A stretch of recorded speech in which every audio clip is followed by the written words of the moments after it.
Hello. Today we're going to talk about using a half circle protractor. And you'll notice from some of the diagrams there I have a half circle protractor is down there at the bottom. It's basically just half of a full circle protractor. We're going to start with a math message today.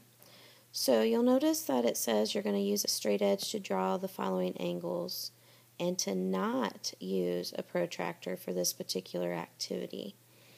So in the first one, they said we're going to call it angle A and need to draw any angle that measures less than 90 degrees. Well, I know that 90 degrees basically forms an L, so I went ahead and put in an angle there that would be less than 90 degrees.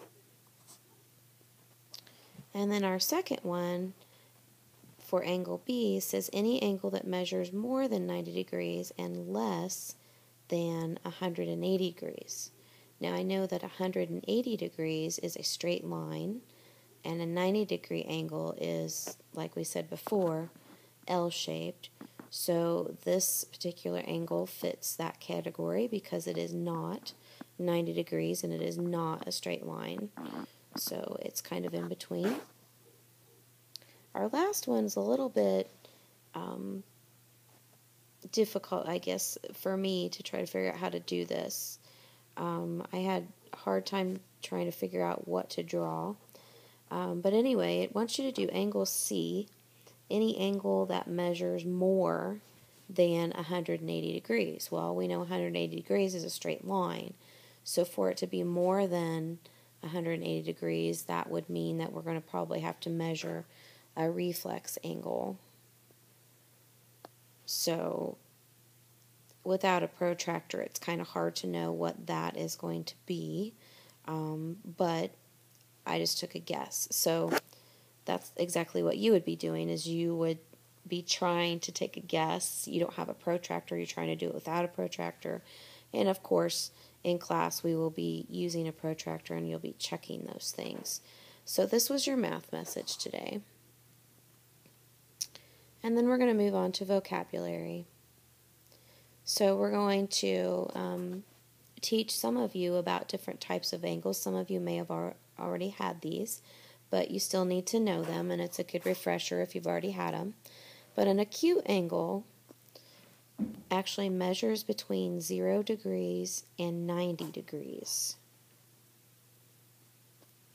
An obtuse angle measures between 90 degrees and 180 degrees. And then you heard me mention that reflex angle measures between 180 degrees and 360 degrees. So you will recall that 360 degrees is a full circle.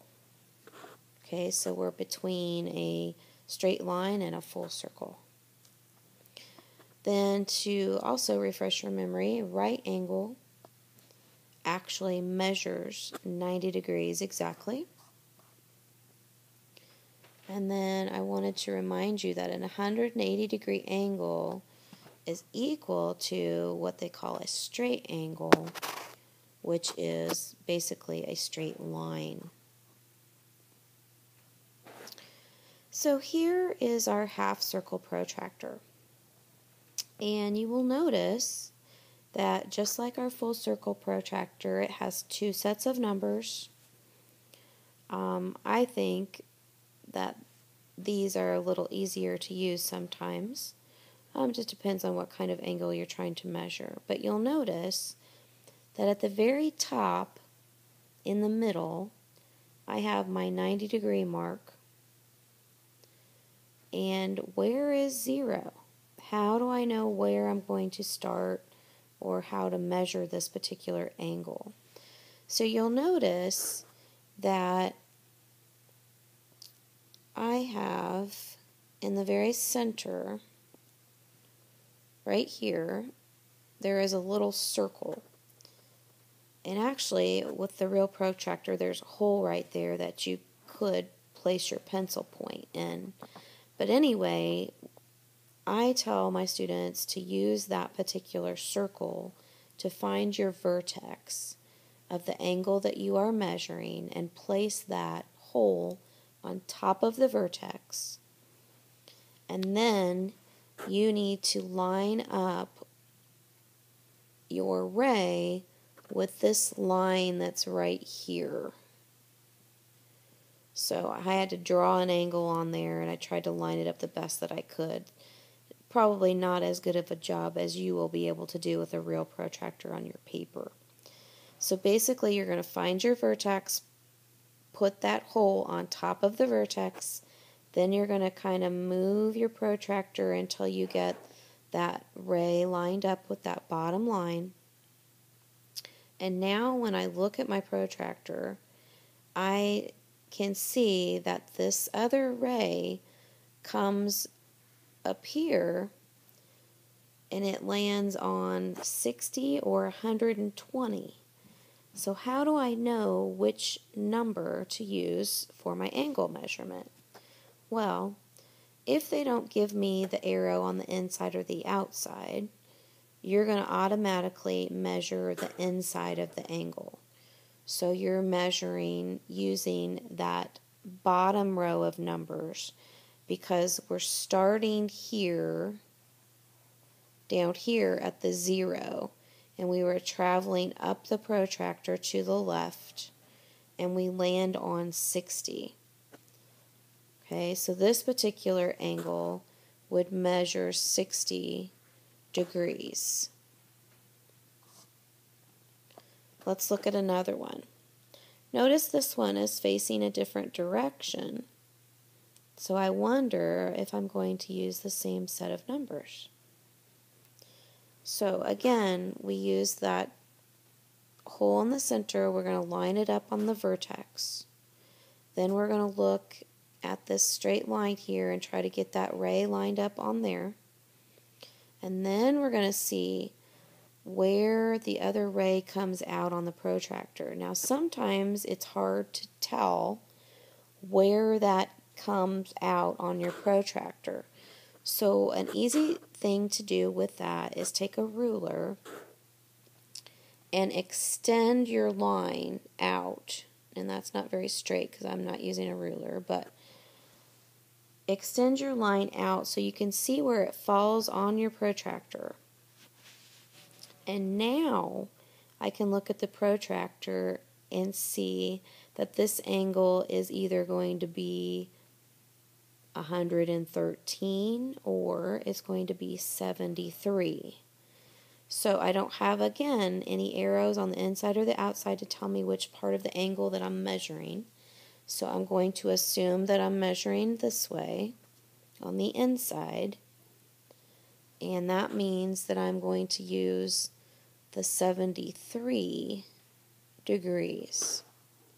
Okay, and just by looking at that, you can tell that that angle is smaller than 90. It doesn't look like an angle that's in the hundreds if you're measuring the inside. So try to use, what you know about angles to help you with that. Okay, our next example, again, I have an angle facing the same direction that the last one was. Tried to line up my hole there on my vertex. Lined up this bottom ray with that line. And now I'm going to extend where that comes out. And you're going to use a ruler. You're not going to freehand it. But I can't place a ruler on this particular program. So, anyway, this particular angle is either going to be 80 or 78, because it's not quite to 80 yet, or it's going to be 102. So when you think about that and look at your angle, look where the 90 degrees is.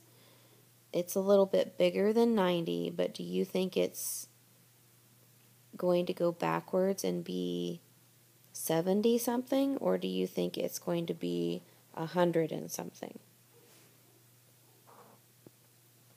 Okay, you would be correct to say it's probably going to be about 102 degrees. Okay? Alright, so if we're going to draw angles using a half circle protractor, we start that process just like we did with the full circle protractor. You're going to use a straight edge, you're going to draw a ray with that straight edge, and you can see that I did that already. And then notice I put a point up there at 120 or 60 degrees because my directions, which I didn't give you, were to draw a 60-degree angle. So I draw my ray, I find 60 degrees on the protractor, I place a dot on my paper, and then I'm going to use a ruler.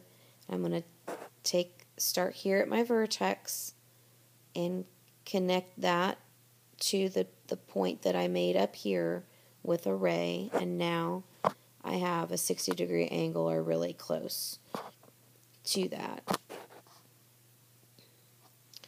Alright, we're also going to look at missing angles. Sometimes you're going to be given a picture that might look something like this.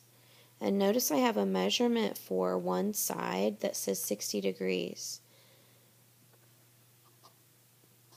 How do we find A? How do we find it? How would I find that measurement if they give me the first angle? Anybody have an idea? Basically, I'm going to have to remember that a straight line is 180 degrees. So that's 60 degrees plus A should equal 180 degrees.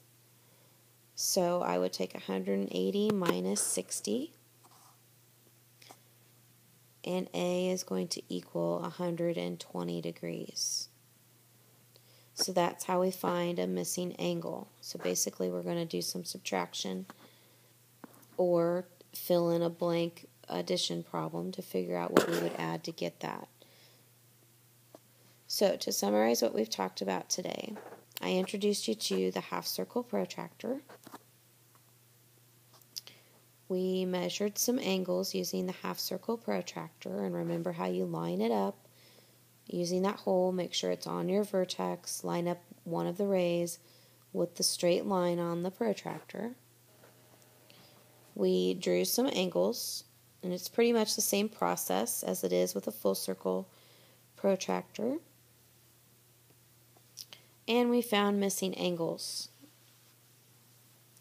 That's pretty much our lesson for today. If you have any questions, make sure to write down your questions on your notes or send them to me on Google. Thanks.